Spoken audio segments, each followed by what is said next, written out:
king once refused to give alms to Mahadev, but that sage was not an ordinary person. He was none other than Lord Shiva himself, and just 3 small questions crushed the king's entire pride into dust in a single moment. Listen to the full story. In ancient India, there lived a very powerful king, King Vikramsen, who possessed immense wealth, an invincible army, and a vast kingdom. But his prosperity awakened arrogance within him. One day, he proudly declared, "There is no one as powerful as me. This palace, this kingdom, everything is mine. Why would I need God?" Seeing his arrogance, Lord Shiva decided, this man must be taught a lesson. He took the form of a wandering sage and arrived at the gates of the palace asking for alms. The king laughed and said, "Drive him away from here." The sage smiled and said, "Very well, but ask the king my 3 questions." The gatekeeper informed the king. The king became angry and said, "What? A beggar wants to question me? Bring him before me." The sage was brought into the royal court. Thousands of soldiers, courtiers, and ministers were standing there. The sage looked directly into the king's eyes without any fear. For the first time, the king saw his own reflection in someone's eyes, and that reflection looked very small. The sage asked the first question, "Whose palace is this?" The king puffed up his chest and said, "Mine." Silence spread across the entire court.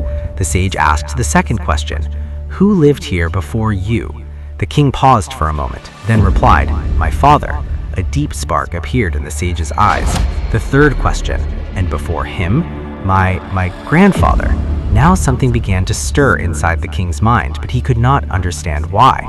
The sage remained silent for a while, so silent that even the sound of breathing could be heard in the court. Then very slowly he said, "Your grandfather is gone, your father is gone, and one day you too will be gone. Then how is this palace yours, O king? This is only an inn, a place where travelers come, stay for a while, and then leave. The true owner is God." And saying this, the sage began walking toward the palace gates.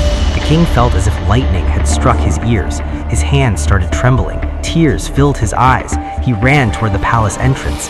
Suddenly, thunder roared in the sky. The sound of a damaru echoed everywhere, and in the very next moment, there appeared Lord Shiva himself. The king fell to his knees and cried, "Oh Mahadev, please forgive me. My arrogance had blinded me." Lord Shiva said, "Wealth and kingdoms are temporary. A true king is one who rules with humility and righteousness." At that very moment, the king abandoned his arrogance and devoted himself to the worship of Shiva. Those who think they are the owners of everything, time turns them to mere travelers, because this world is not anyone's permanent home, it is only an inn. If you enjoy such divine stories of Mahadev, please like